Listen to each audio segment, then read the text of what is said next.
Petri Wine brings you the Casebook of Gregory Hood.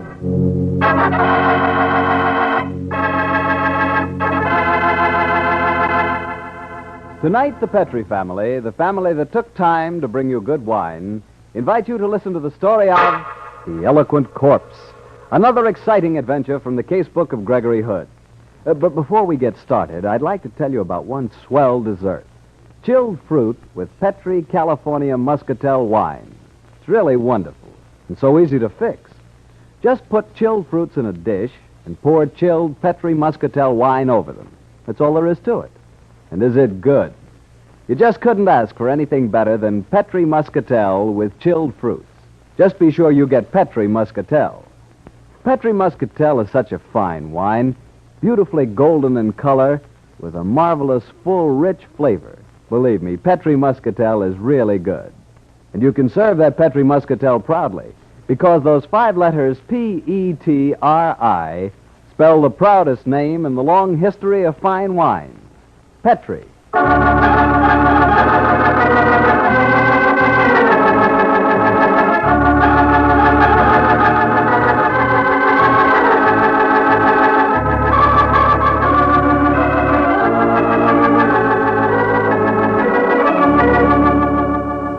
Well, once again, it's Monday night in San Francisco, and time to hear another chapter from the casebook of that celebrated importer and man about town, Gregory Hood. Tonight's story begins in a small and shoddy waterfront bar in San Francisco, a bar affectionately referred to by its regular customers as Bottleneck Bill. The barkeep, a gentleman by the name of Bill, stands talking to his only patron, a small, softly spoken man who sits on a bar stool opposite. How you been, Larry? I've been okay, Bill. Yeah, what's new? Got something I want to show you. Go ahead. The place is empty. Get a load of these. Ever see coins like that? Hey, what kind of crazy moolah is that? All screwy shapes with funny letters on them.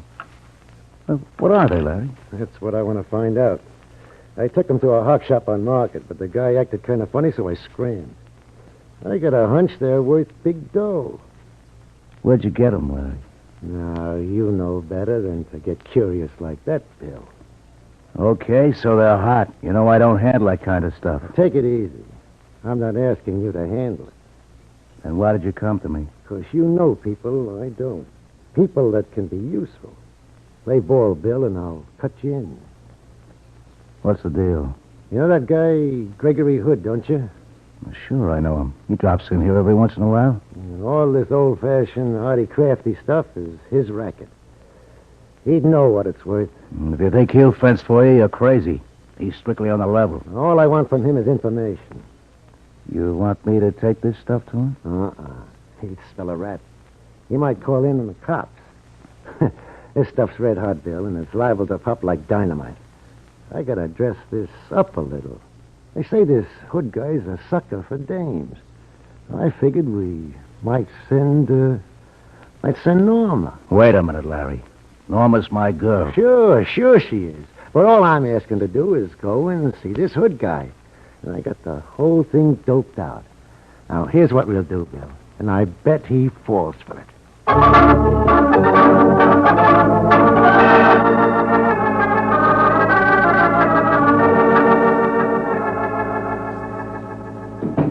Oh, how do you do, Miss Haywood? Sit down, won't you? Thank you, Mr. Hood. Oh, would you like a cigarette? No, thank you. Mr. Hood, I've come to you because I'm told you're the one person who can help me. Well, I'll do my best. What's the trouble? Well, I received a package through the mail today. This coin was inside it. May I look at it? There. Thank you. I could see it was old and probably valuable, so I brought it to you. Well, I'll say it's valuable. This is a perfect specimen of 16th century Korean money. There's no mistaking it. Oh, if you want to sell this, Miss Hayward, I'd be very happy to buy. Well, that isn't exactly why I came here, Mr. Hood. Huh? I want you to help me get hold of the rest of them. The rest? You mean you have a collection of these coins? Read this note, Mr. Hood. I think it will explain everything. It came in the package this morning. Oh. If you want the rest of the collection, come to Bottleneck Bill's, ask for Larry. Mr. Hood, I'm afraid to go there. It sounds like some sort of trap. Let me get a couple of things straight. Had you ever heard of this collection of coins before? Never. And I don't know anyone named Larry. Hmm. Well, if it's a trap, why bait it with a valuable coin like this? I don't get it, but I'm mighty curious. Then perhaps you'll Keep that date for you? Miss Hayward, I can hardly wait.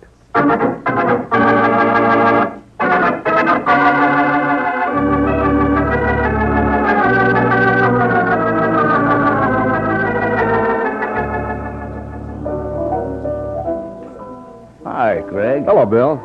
What'll it be? Let's have a glass of sherry, please. Okay. You haven't been around lately, Greg. No. What's new? Mighty little. Here's a sherry. Thanks. Bill, Yeah? you know a guy named Larry? Larry? Oh, yeah. Yeah, he's sitting in that booth over there. Said he was expecting someone, only it was a dame. Oh, he'll be disappointed. How well do you know the guy, Bill? Well, he's new around here. Been in a couple of times, that's all. Think he's okay? Yeah, I'd say so. Seems to have plenty of jack. Talks smooth. Not necessarily the hallmarks of a good citizen. Much obliged, Bill. Yeah, you're welcome, Greg.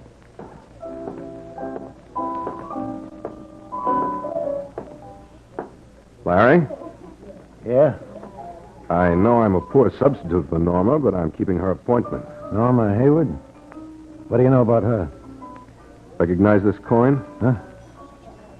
Who are you, mister? The name's Hood. Gregory Hood. Why did Norma go to you? Mainly because I'm in the importing business, I guess. She wanted to know if the coin was valuable. Is it? Certainly is. I'm curious to see the rest of the collection. Okay. Since you're acting for Norma, I'll show it to you. How about coming up to my hotel? Before I do that, Larry, I'd like a little more dope on this deal. Norma said she'd never heard of you or the coin. What's the tie-in? Well, you see, a pal of mine had a crush on Norma. His name doesn't matter because he's dead now. So, when he knew he was dying, he gave me the collection. Picked it up in China. He told me to track down Norma and give it to her. What was the idea of sending just one of the coins? Well, he wanted me to check up on her. If she wasn't hitched up to some other guy, then he wanted her to have the whole collection. And you figured that one of the coins would intrigue her, she'd keep the date, and you'd be able to do your checking up, huh? Yeah, that's it, Mr. Hood. Instead of which you scared her, and she sent me, and I'm afraid I can't tell you a thing about her private life. Well, I can wait. Why don't we go up to our hotel, huh? You're an expert. I'd like to get your opinion on the stuff. All right, Larry, let's go.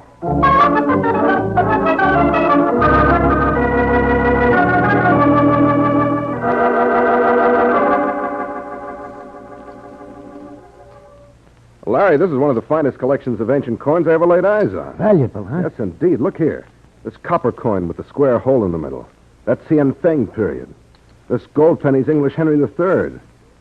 Yes, my friend Norma would be a wealthy girl if she ever inherited these. That's the way my pal wanted it. Too bad he died. It's too bad he never lived. What? I don't get you, Mr. Hood. Don't play me for a sucker any longer, Larry. I spotted this gag half an hour ago. I was stringing along with it because I was curious. I still don't get you. Listen, Larry, you read too many whodunits. I noticed your very complete collection of mystery fiction when I first came in. They've overdeveloped your imagination. I never heard such a corny plot as the one you dreamed up to get me here. Now, what would my motive be for lying? Well, that's easy. You've got stolen goods. You don't know what they're worth, and before you go to a fence, you want to get an expert's appraisal. So you dream up the idea of a girl as decoy and go into the whole wacky routine. Hood, you're a smart man. Thank you. But you don't have to be smart to figure this one out, my friend. As a matter of fact, I'm insulted that you thought I'd fall for it. Are you also smart enough to keep your mouth shut? You know, I could make it well worth your while, Hood. Uh-huh. Next move's bribery, huh? Then comes coercion, I'm sure. No, Larry, no dice. If I turned crook, I'd go in for the big time. And you're not leaving here. Oh, you want to play rough, huh? That's the size. Why don't you try on this blackjack, huh? So I read too many detective stories, do I, Mr. Gregory Hood? We'll see about that. Hello. Give me room 212. Hank? This is Larry. No, I'm in my room. Come up here right away. No, don't bring Louie with you. And don't ask questions. They got work to do. Yeah. Yeah, I got someone here who I want to get rid of.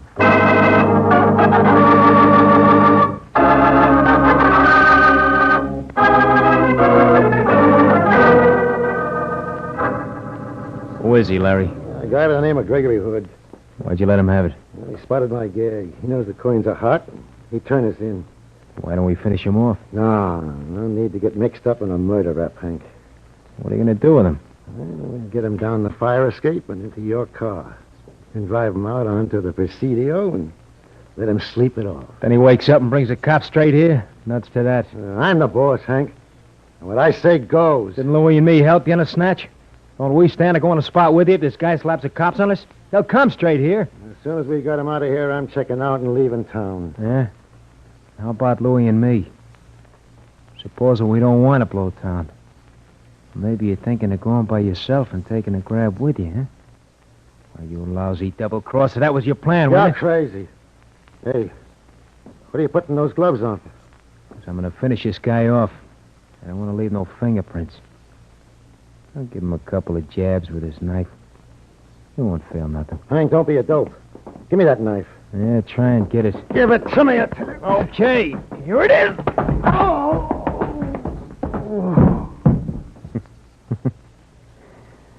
You always like to give orders. Let's see how you can give them with a knife in your belly. Give me 212. Yeah. Hello, Louie. This is Hank. Look, I'm in Larry's room. Come right up, will you? I don't think the boss is feeling so good.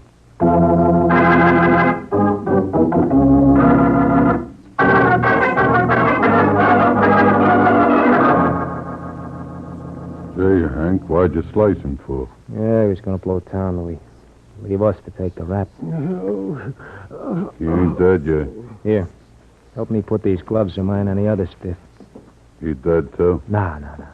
Larry laid him out with a blackjack. He's only unconscious. Why are you putting your gloves on him? Now, look, you won't get it, Louie, but I figured out a very neat frame for Larry's murder, see? I put my gloves on his hood guy. We scram. I put in a call to the cops. And when they come here, what do they find? Yeah, I can get that. They find Larry dead with a knife in him, and they find this guy wearing your gloves? Sure. There are no prints on a knife, so what do they say? They say this Gregory Hood guy has knocked him off. I'm in the clear. Yeah. Yeah, gee, Hank, that's smart. Sure it is. You and me will blow town with them coins. Hey, look at Larry. He's drawing something on the floor in red ink. Ink?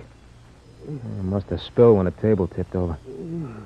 Hey, that's an arrow. And it's pointing right at Gregory Hood. Oh, that's swell. Thanks, Larry. You're helping me put the finger on the wrong guy.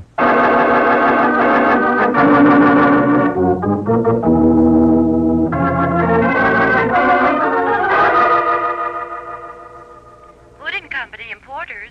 This is Sanderson Taylor. Is Greg there? No, Mr. Taylor, he isn't, and I'm worried about him. I was going to call you. What's wrong, Miss Ferris? Well, he went out of the office just after lunch. He said he'd only be gone half an hour, and he had two very important appointments this afternoon, but he hasn't been back, and he hasn't called. Well, I've known him to switch plans, but he always keeps in touch. You say where he was going? Yes, Mr. Taylor, to a place he called Bottleneck Bill. Bottleneck Bill's. Oh, yes, I know that.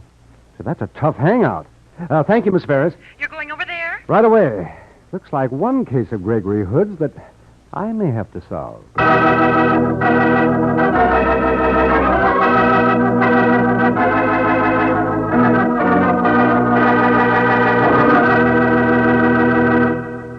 While we're waiting for Sandy to catch up with Gregory Hood, I'd like to make a suggestion. It's simply this. Whenever you're having any kind of peach dessert, be sure Petri California Muscatel wine is on the table, too. Like with peach cake, peach cookies, peach shortcake, or even if you're serving a delicious dish of chilled canned peaches. Believe me, Petri Muscatel with peaches makes a perfect combination. That Petri Muscatel is such a wonderful wine, so clear, so rich and fragrant, that it's just made for peaches. And in nearly every locality, your Petri wine dealer can give you a little recipe folder showing you how to make unusual and delightful desserts with peaches to serve with Petri Muscatel. But be sure you get Petri Muscatel, because all Petri wines are good wines.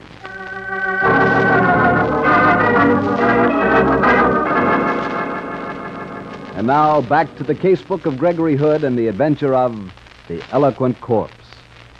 As we rejoin our story, Sanderson Taylor, Greg's friend and attorney, is cross-questioning Bill, the owner of the bar known as Bottleneck.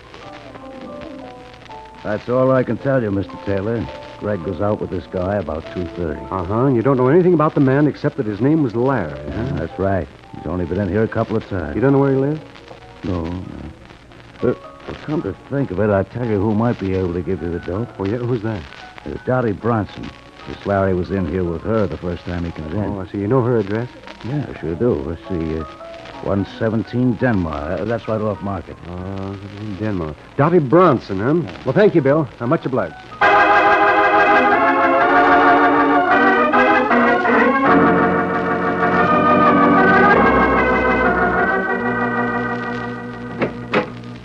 Miss Bronson? Yeah? I'm a friend of Larry's. There ain't nothing wrong with Larry, is there? Well, I don't think so. May I come in? Sure. Sure, come in, mister. You say you're a friend of Larry's. I ain't never seen you before. And you don't look like his type. Well, I'm not exactly his friend, Miss Bronson. Then why'd you say you were? What are you, a dick? No, Miss Bronson. I'm an attorney. And I'm looking for a friend of mine who was last seen with Larry about 2:30 this afternoon. Yeah? Where were they? Bottleneck Bill's bar. They left there together. My friend hasn't been heard from since, and I'm worried about him. Well, I'm worried about Larry. We had a date at 4 and he didn't show up. Called his hotel room and didn't get an answer for a while. Quarter of an hour ago, I got a man talking. Sound like a dick to me, and I'm scared. Well, so am I. If you give me Larry's address, I'll go over there. How do I know I can trust you, mister? Oh, my dear young lady, now... Well, I guess you're okay. I'll give you the address. I'd go over with you, except the cops know me. And I want to watch out for Larry. But you'll call me as soon as you get there? Certainly, and don't you worry, Miss Bronson. I'm sure there's nothing wrong. Yeah. You ain't worried any more than I am. We're both jittering because there's a chill in the air this time of year. Yeah, okay, mister. I'll be waiting for that call.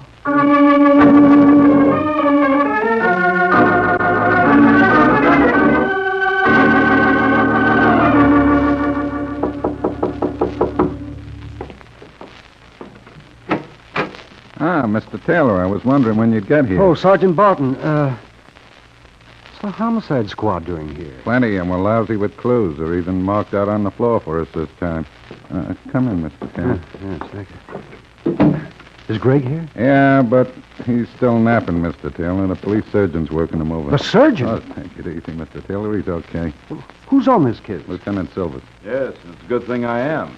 Greg's in a jam. Well, what's happened to him? He's out cold, slugged with a blackjack, but he's going to be okay. Yeah, but what happened, Lieutenant? I'm not sure yet until Greg can start to talk, but you can take a look for yourself. That dead body on the floor with a knife in his belly. We checked his identification. Larry Masterson. He lived here. And Greg's lying beside him. How is he, Doctor? He's coming to. His lips are beginning to move. What? Well, gee, how do you feel, Greg? Oh, just as if I dived head first into an empty swimming pool. And I got a good hard skull. Mighty glad to see you, though, Sandy, you old bloodhound. How'd you trail me? Ow! Here, Greg, let me give you a hand. Lieutenant Silvers. And Sergeant Barton, too. This is Old Home Week. Let's hear your story, Hood. You mean who slugged me? It was a guy by the name of Larry. And if you look behind you, you'll see the body of the man in question, neatly stabbed through the belly. Holy smoke. While you were unconscious, Greg, somebody must have come in here and stabbed him. Hey, where'd I get these gloves? I wasn't wearing them when I came in here. Well, somebody must have slipped them on you after you passed out. There's another puzzle, Greg. Huh? Look at these diagrams in ink on the floor. And notice the red ink on the dead man's finger. Yes, the S with the lines through it. Well, that's a dollar sign. Oh. And there he's made an arrow. An arrow that was pointing at exactly where you were lying, Greg. Yeah, but the arrow also points to this other drawing. Pretty crude, but it looks like a lighted pipe. Obviously, the dead man was trying to leave a message, the clue to his murderer's identity. Maybe so, Greg. I haven't much faith in those kind of things. Well, Lieutenant, you can be sure the dying man didn't do that doodling just to amuse himself. Stan, how did you hear of the murder? We got an anonymous phone call telling us to come up here and we'd find a body. Oh? Well, I think I see it. The killer thought he'd frame me by putting these gloves on me, knowing that a smart murderer uses gloves. Then he'd put in the call for you, figuring you'd walk in and nab me. Well, it's possible. But I've got to look at facts, Greg. And that arrow was pointing straight at you. Oh, Lieutenant, you can't suspect Gray. I can suspect anyone in my business. You never know what a man might do when he's cornered. Stan, you have a nasty, suspicious mind, and I'm going to prove it to you. The dead man was a whodunit fan. Yes, I noticed those mystery books on his table over there. Therefore, he knew about dying message gags. Well? He tried to leave one by drawing those ink stains on the floor. After he died, the killer spotted the message and put his gloves on me, the gloves he'd worn when he stabbed Larry. He planned to pin the rap on me. Prove it to me, Greg. That's all I ask. You've got to prove it, Greg, to get yourself in the clear. Oh, wait a minute. A dollar sign, an arrow, and a pipe. You know, could be I've got it. Who is it, Greg? Get me a list of the dead man's friends, guys that were close to him. When I got that, I think I can point out the killer. List of his friends? Yeah. Okay, but that's going to take time. Greg. I think I can speed things up a little, Lieutenant. I tracked Greg here tonight by talking to Larry's girlfriend, Dottie Bronson. Let's go and call on her. I'll bet she'll be glad to help.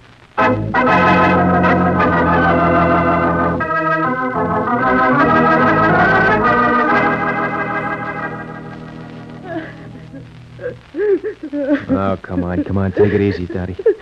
So they got him. How'd they do it, Hank? Oh, somebody sliced him. You sure he's dead? Sure, I'm sure. Talked to the hotel manager, and he talked to the doc. I'll just get my hands on that guy. And maybe I can. You'll stick with me. They get the rat that wiped out Larry? You can bet on it. Atta gal. You and me can go places, Dottie. You're a smart kid. Oh, lay off it, Hank, will you? Larry ain't even in his casket. I'll go see who it is, baby. Oh, what do you guys want? Some information? Why? Lieutenant Silvers of Homicide. The dicks, huh? Come here to tell me that Larry's rubbed out, I guess. Now, Miss Bronson, obviously you know that fact.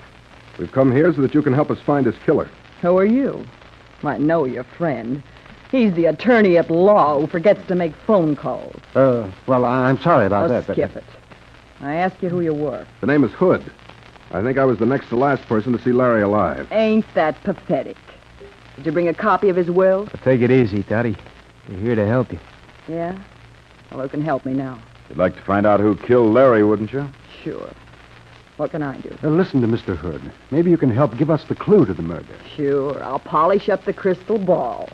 Shoot, Mr. Hood. What's the $64 question? A simple one. Give me the names of Larry's closest friends. That's easy. I only had 3. We're close. Me, Louis Horton. Who's Louis Horton? Always a dumb lug that wouldn't know which end of a knife was sharpest even if he sat on it. I worked with Larry. And who was the third friend, Miss Bronson? It was me, Lieutenant. And what's your name? Jackson. The first name, Mr. Jackson? Henry. They wouldn't by any chance call you Hank, would they, Henry? Sure. Everybody calls me Hank. Why? There's your man, Stan. He killed Larry Masterson. Oh, you're crazy. No, I think I'm quite on the beam, considering the crack of my dome a little while ago. What's your alibi, Hank? If I needed one, Dottie here could give it. I was here with you when Larry was bumped off, wasn't I, baby? Well, What time was that, Hank? About 2:15, wasn't it, Dottie? That's an interesting alibi. The best the police surgeon could say was the guy died somewhere between 2 and 3.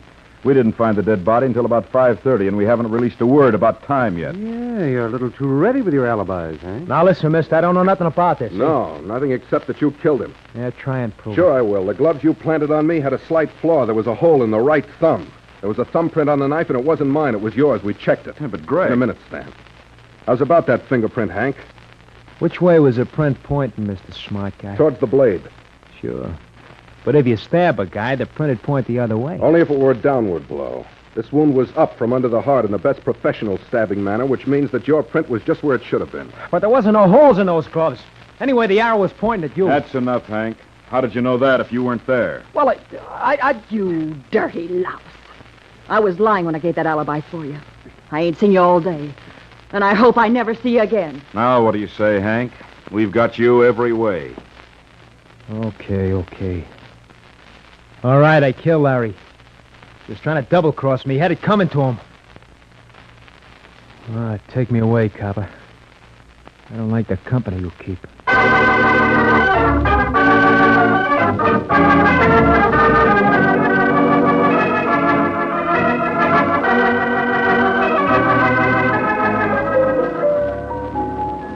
Well, Greg, Well, Sandy?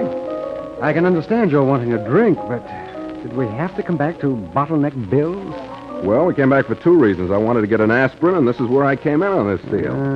I'd like to round out the cycle. Mm-hmm. You know, Greg, I still don't understand what that dollar sign meant. Well, it wasn't a dollar sign, Sandy. Well, that's the way I learned it at school. You make an S and draw two lines through it. Very true, but it might also be a way to cross out the letter S. The arrow pointed at the shank of the lighted pipe. Cross out the letter S in shank, and you have Hank, the name of the murderer. Oh, yes, of course. Another thing puzzles me, though, Greg. How did you have time to check the thumbprint on the knife handle? Why, Sandy, there was no thumbprint. No? And there was no hole in the glove. I just said those things to scare Hank into a confession. Well, Greg, you scared the daylights out of me today. Me too, Sandy, but don't act mad. Well, I am mad. You walked into a trap that was clumsily baited. That's not like you. Sure, but the bait was juicy. Anyway, there's no great harm done. Oh, but there might have been. You darn near got killed and nearly got framed for murder. All for the sake of the firm, Sandy. Oh, now, Greg, don't try and tell me you walked into this deal today because you were thinking of the business. Sure I was. Hood and Company could have come out of this mess very nicely. That was quite a valuable collection of coins. I'll be proud to return them to their owners. Very altruistic, but we should stop playing cops and robbers. I'm sorry, Sandy. And I'm darn grateful for your help. Just the same, Sandy, promise me one thing. Huh? Why, sure. What is it, Greg? Don't let's quote this little adventure. After all, I spent half of the case as an unconscious suspect. No, Sandy, this will be an unpublished chapter from the casebook of Gregory Hood.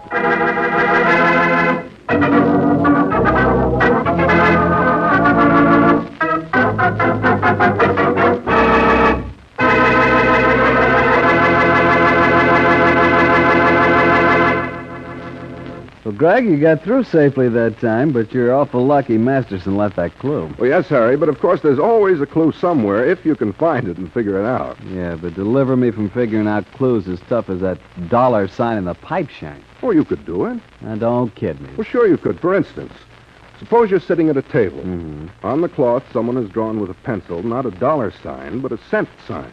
Yeah. And an arrow pointing at an empty wine glass. Ah, light dawns. It's about Petri wine, but what about it? Oh, easy. An empty wine glass calls for some good wine, doesn't it? Yeah, but that cent sign... Look, Harry, if you want good wine, what is it that makes sense? Oh, brother, was I slow on that? Well, slow or not, it does make sense to order Petri when you want good wine. Petri wine has just got to be good. You see, the Petri family has been making wine for generations now. The art of making fine wine is a heritage in the Petri family, passed on down from father to son, from father to son. So just think of all those years of skill and experience that go into making Petri wine. It's no wonder Petri wine is so good. And it's no wonder the Petri business has grown and grown until today the Petri family is America's largest independent winemaker. Yes, the making of Petri wine is a family affair. And the Petri family has every intention of keeping it just that. So you know the name Petri on a bottle of wine is more than a trademark. It's the personal assurance of the Petri family that Petri wine is and always will be good wine.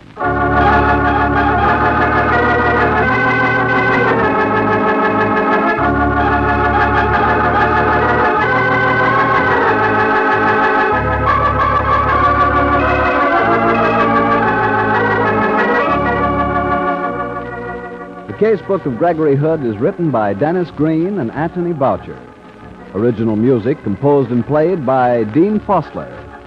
Elliot Lewis plays the part of Gregory Hood, and Sanderson Taylor is played by Howard McNear.